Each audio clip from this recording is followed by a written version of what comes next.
Hello. Wow. There we go. All right, got it. Redo. No, it's fine. Real life. We'll keep it in there. Well, welcome. I am your host, Charity Majors, and I'm excited for today's episode because we are going to be diving into an interesting topic and one that is real time, real life, it's smack dab in the middle of and have been in this past season.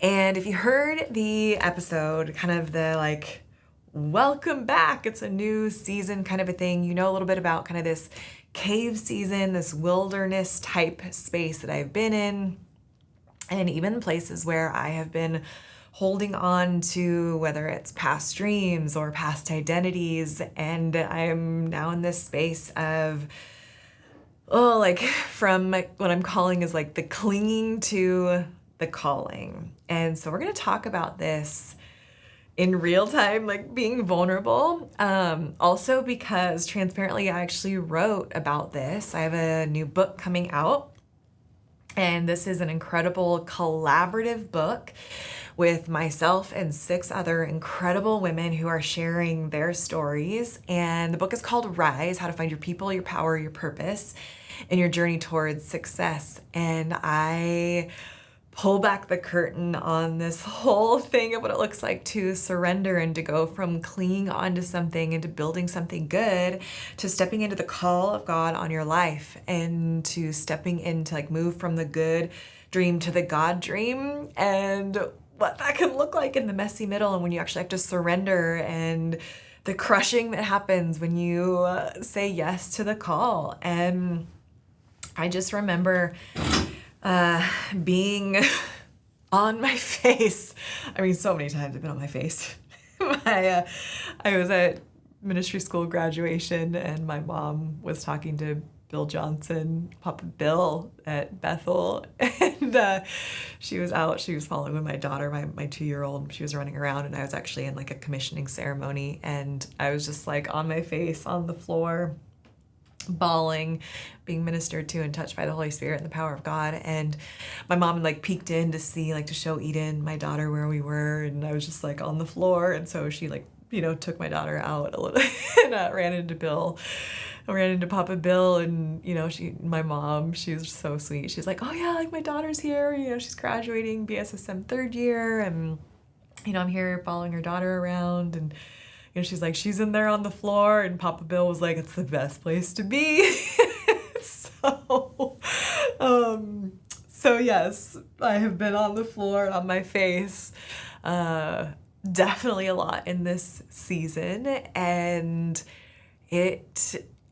I definitely, there have been times where it's the call of God, when it grows, when there's a deeper invitation, it crushes you, and there is oil that comes, and there's a greater level of anointing that comes, but that doesn't come before the crushing, and that doesn't come before deeper levels of surrender. That doesn't come before deeper levels of humility and going even lower and going even slower. And man, that has definitely been where I have been at. And so I'm going to talk a little bit about kind of this going from clinging to calling, and what this has looked like for me. And maybe you'll find yourself in this season. And if this is resonating for you, then definitely you're going to want to stay tuned for the launch of the book that is coming out at the end of August. And so if you are, at the time I'm recording this, we have about a month until it comes out. I want to say maybe in the queue it might actually be right around the launch of the book, so with the episodes that I have in the bank.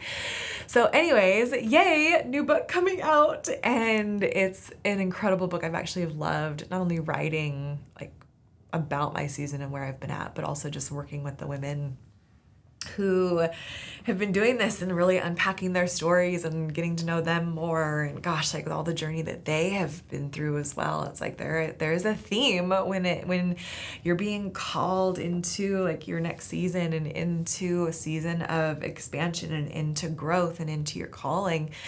like there are some things that fall away, and there are people that fall away, and there are some things that hurt, and there is like surrender that happens and things that don't make sense. And it's like this common theme. And so definitely get the book. If it's already out, check out on Amazon.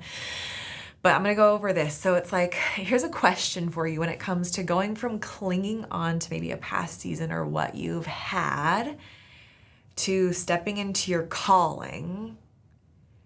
Here's the thing is you have to ask yourself, what are you clinging to? And what might be waiting if you risk the release?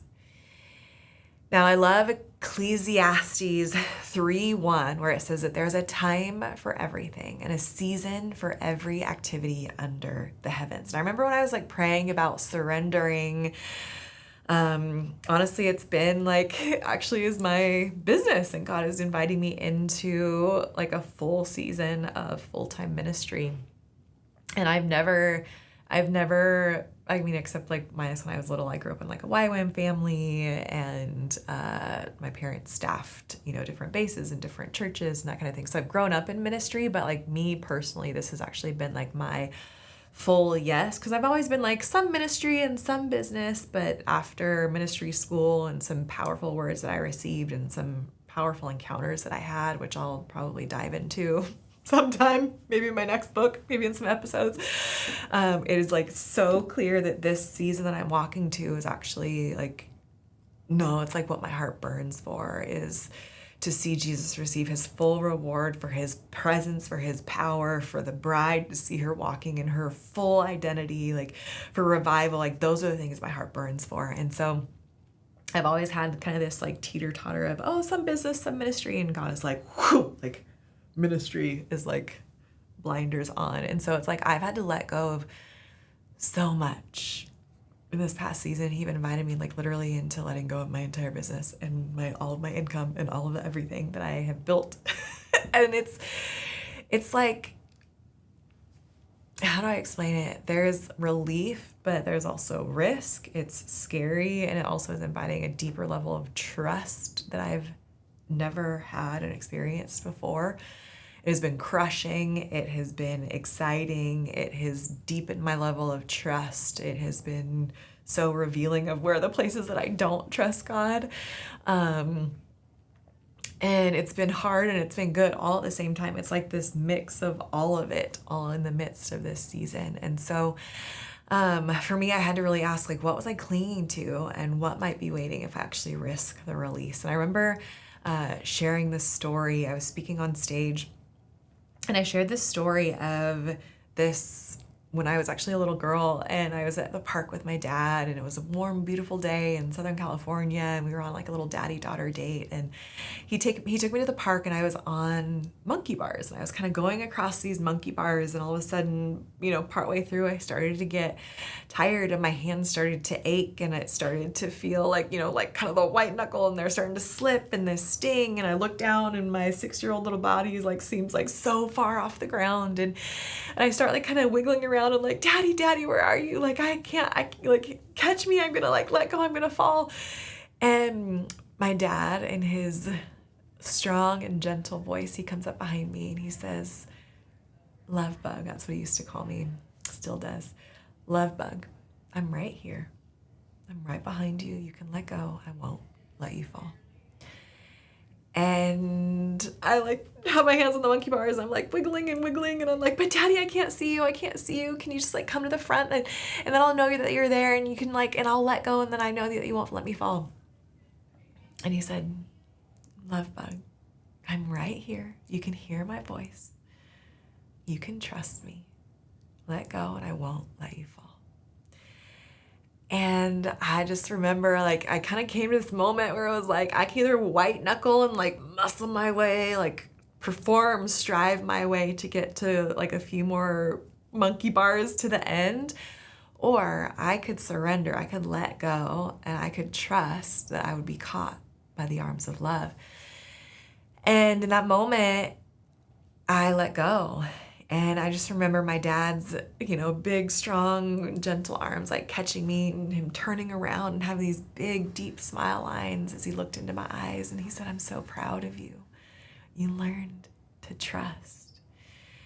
And that has really been the season that I'm in. And that has been like even the story that I share and the chapter that I wrote of like from clinging to calling, where it's like, oh, I may have been in this space of like, there have been places where I've been white knuckling things. I have been vying for control. I have been holding on to where it could maybe, like, don't get me wrong, like, I'm very capable. I'm a former collegiate athlete. Like, I can muscle my way, I can perform my way, I can strive my way. I'm not afraid of grit. I'm not afraid of work. I can like do these hard things.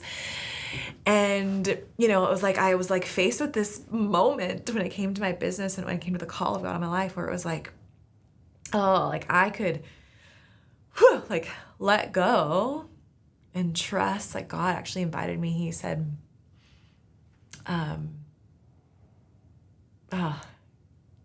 yeah, it was just like this beautiful invitation. He's like, what you're doing, it's not a bad dream. It's good. It just is not a God dream. And so that's where I was like, oh man, like, and he even gave me the invitation. He said, if you want to keep doing this, like, I will be with you and I will bless what you're doing. It just won't be my best for you.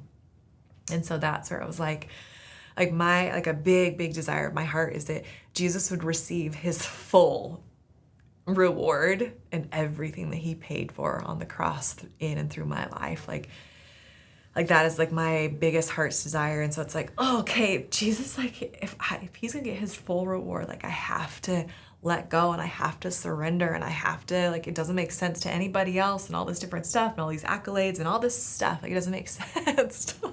But like I feel like one of the disciples, you know, where it's like they're out in they're fishing and they're catching all these big nets and all these big fish and he's like, come follow me, and they just have to like leave everything.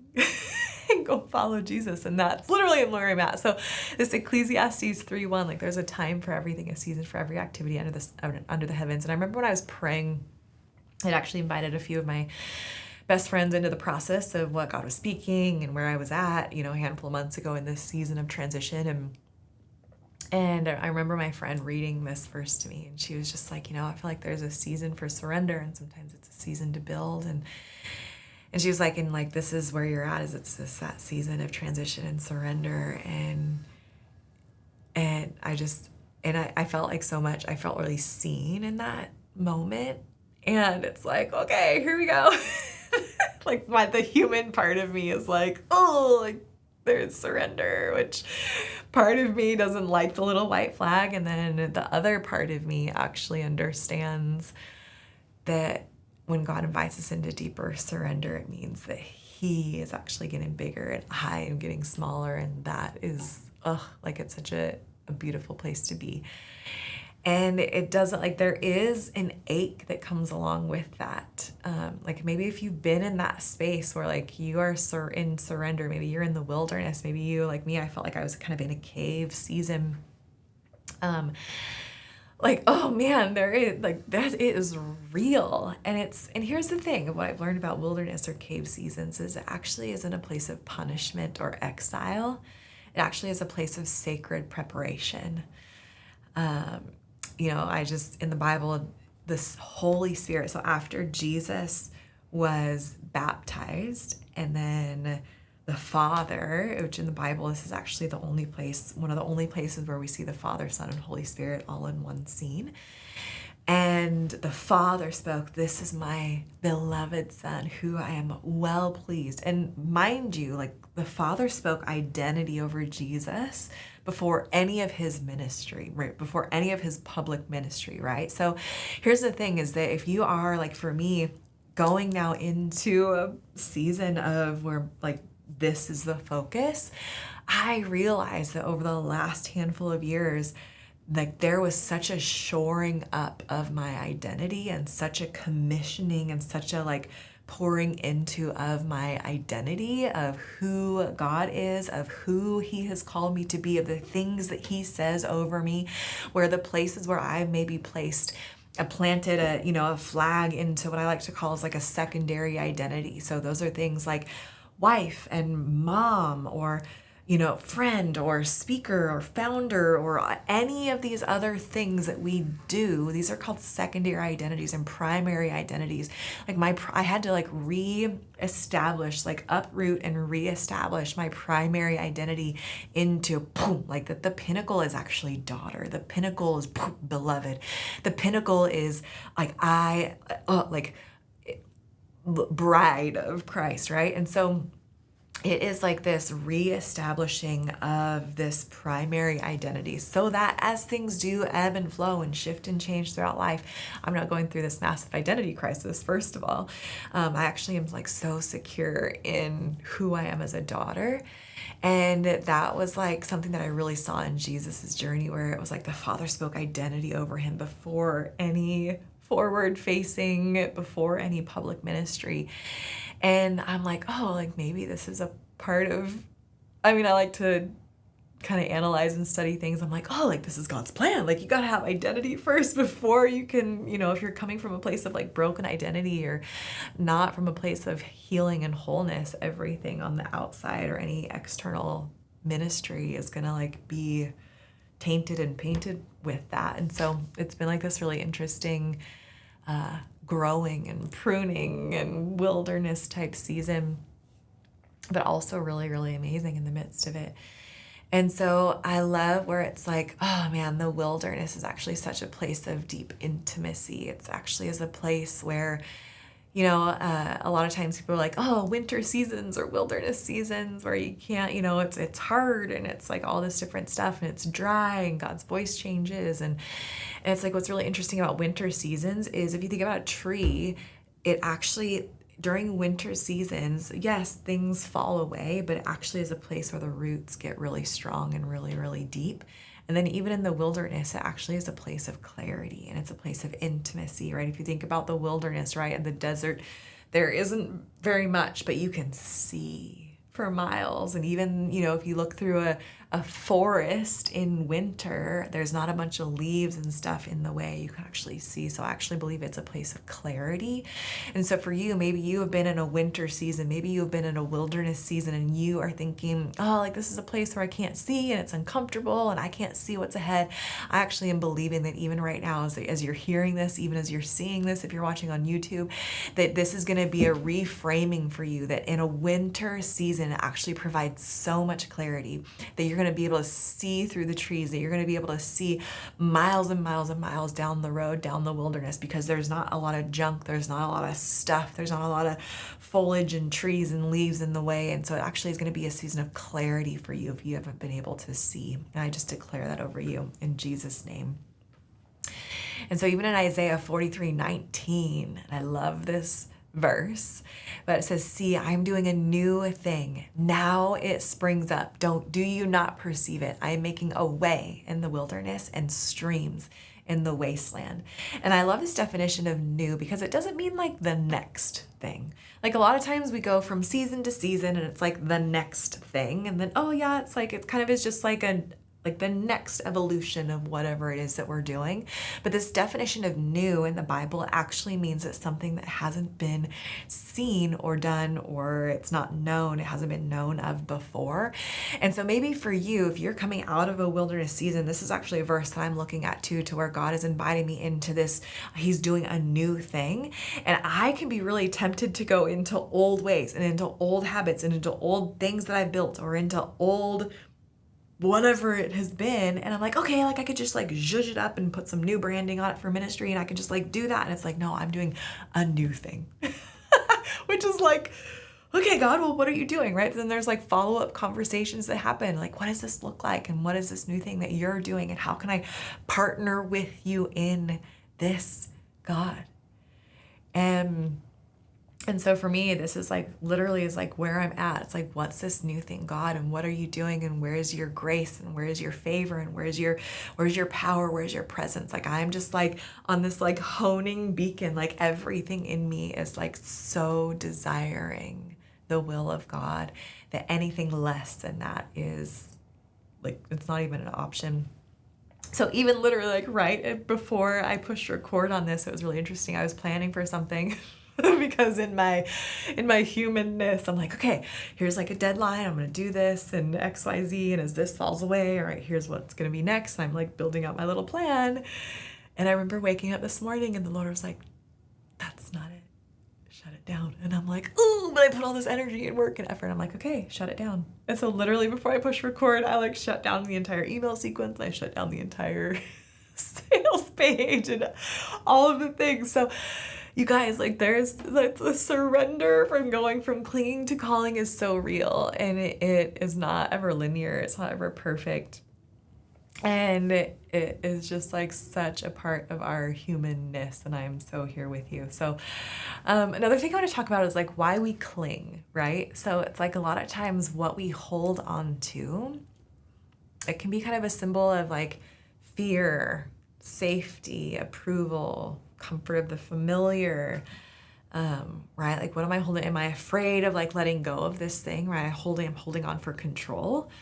I remember having a dream recently and it just like showed my heart condition throughout this process of going from clinging to calling. And it was this dream where I was holding my daughter. And a lot of times in my dreams, and if you've ever done dream interpretation, it's really fun. Stay tuned if you want to like kind of dive into some of that with me. We're going to be doing some fun things with that. But there's in dream interpretation, like the people that are in your dream, they're typically representations of something. So in my dream, a lot of times when I dream about my daughter Eden, it actually represents a promise.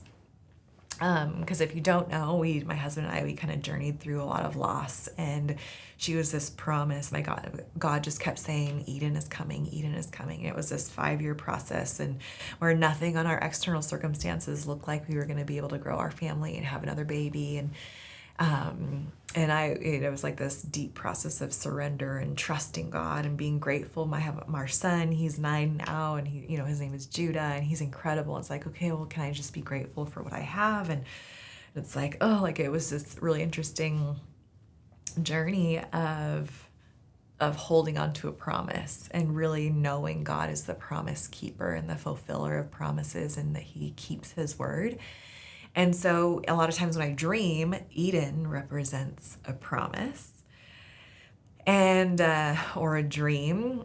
And I was in a car with my husband and he was driving. And sometimes in dreams, like your husband can represent Christ or leadership, or, right, it's like, because we're the bride, Jesus is the bridegroom. And so it can kind of be representative of that. And so actually in this dream, it did represent a little bit of Chris, my husband, in real life, and Jesus, but also like totally revealed my heart for wanting to just like take the wheel, like not let Jesus take the wheel. And as Chris was driving, and I'm like, wait, like let me just and so it just revealed this dream revealed a part of my heart where it's like, oh, I actually like to be in control and I like to drive, and there are parts of me where I don't trust, or if I can just like, yep, like I'm just gonna like plan this thing, and I just like, okay, like I trusted you enough, Jesus, but just this last little bit, like that's where I can like take the wheel, and that's where I can take it. And so why we cling to things is fear or safety. Like it can feel really like, I remember that was something in my dream where it's like, I didn't feel safe. And it's this interesting juxtaposition, because in the will of God is like the safest place that we can be. But if we have placed our security somewhere different, whether it's in our bank account, whether it is in our timeline, whether it is in our identity or someone else's identity, or what other people say, or whatever it might be, if we have placed it in a wrong spot, it's going to actually reveal that that's a shaky foundation. And so I have been like uprooting any place where there is misplaced trust, where there has been disappointment, a misappointed place of my trust, of my identity, of anything, whether my bank account, of who I think I need to show up as, is who other people think I am, any of this stuff that I've been clinging to. It's like, whoop, like just like letting go. And like it is like a deeper level of surrender than I've had to do in a really, really long time.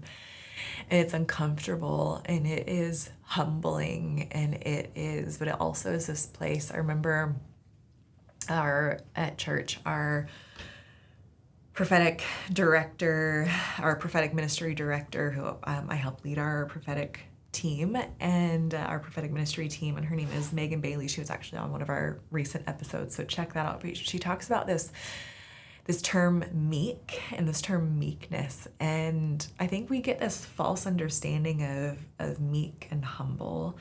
And she talks about humility as taking up your God-given space. It's not like, oh, well, like, I have to like shrink because of like, oh, like, right?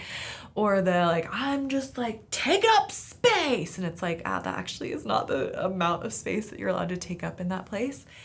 And this word meek, it actually comes from these war horses that are trained to literally like at the like slightest twitch one direction or the slightest whisper in the midst of war sounds and in the midst of yelling and guns and whatever, these war horses actually are so in tune with their rider that the slightest whisper, they know exactly what to do. And so it's like, oh, like that's my heart's desire, and God is so in real time working with me on that. And so, like I said, even right before I pushed record, I literally had to like shut down a bunch of different things because the Lord said, shut it down this morning. And so it's at the slightest whisper that he's doing, and at the like anxiety and the clinging that my heart wants to do to safety in different places that are not Jesus. There's a part of me, it's like my flesh is literally dying. My heart it's like I'm like really excited for what God is doing. So it's like this blend of both. So it's been quite the interesting season. But yeah, so it's like where are we clinging? Where are you clinging? Where am I clinging? And Proverbs 3, 5, and 6 comes to mind, where it says, trust in the Lord with all your heart and lean not on your own understanding. In all your ways, submit to him, acknowledge him, and he will make your path straight. Now, I remember when I was learning about this word submit, to me, it was at first, I think we can kind of misunderstand or not understand. I think in the church, we have actually this false understanding of submit. And I think especially for us as women, I know for me, it was a word that I was like, nope, don't like it. Like, don't like the way that people are referencing it. Don't like the way that people are making me do what I don't want to do. And it's like, it actually felt like I wasn't a powerful person. And for me, I know that I'm a powerful person, and not in a way that's like domineering, but in a way that my choices, like love requires choice. And that's like one of the most powerful things that God gave us, which is why he gave us choice, or gave Adam and Eve choice in the garden, and why he gives us choice to follow him, why he gives us choice to love him, to invite him into our hearts. And for me, submit and submission, how I used to understand it, it used to feel like I didn't have a choice, and that my choice was taken away, and I just had to like blindly follow and whatever was happening, until I started to understand it actually means to come under mission. And it's an invitation. It's not ever an order. It's not ever like a tyrant, like this is an order. There's always an invitation, and this is the mission, and you have an invitation to come under that mission and to co-labor and to be a part of that mission. And so now it's like, okay, God, if you're asking me to like submit, like, what's your mission? What are you doing? What's your dream? What's your word for this thing? And I'm like, yes, like I want to partner with you in this. So it's like, in all my ways, in all of my understanding, I'm going to come under the voice. I'm going to come under the covering. I'm going to come under the call. I'm going to come under the mission that God is on in the planet to make earth more like heaven. And he's going to be the one that makes the path straight. He's going to be the one that takes all of my detours, that takes all of the random funky roundabout places that I screw up and I mess up and I want to drive my own way and I don't get there. He's going to be the one that makes the path straight. And so it's like, oh, when I actually plant my flag in the truth of who he is and in the fact, like in the truth that he is good, in the truth of his character, in the truth that he is working all things out for good, in the truth that the plans that he has for me are good, in the truth that he is faithful, in the truth that he knows the beginning and the end, that he is the Alpha and the Omega, in the truth that even the darkness is light to him, in the truth that he will never leave me or forsake me, right? All of this stuff, when I plant myself in the truth that he is my provider, everything, like, oh, I'm so willing to like come under the mission and the truth and the word and the character of who God is over anything that I might not understand in my little feeble human small understanding. Like, oh man, yeah, wow, God, that he trusts us with that. It's beautiful, and it's hard, I do want to talk a little bit about kind of these in-between seasons and the discomfort of what it can look like. But this episode is already getting long enough. I've already given you a lot to chew on. I've already given you some questions. I've already gone off onto some random tangents. So I'm going to continue this in another episode. So stay tuned. Tune into the next episode from Clinging to Calling, where we are going to be continuing to talk about the gap between the bars of the monkey bars that I let go, of the letting go and the trust and the free fall and all of that fun stuff, as well as trusting the voice and not the vision. So stay tuned for the next episode. You are not going to want to miss part 2. We'll see you soon.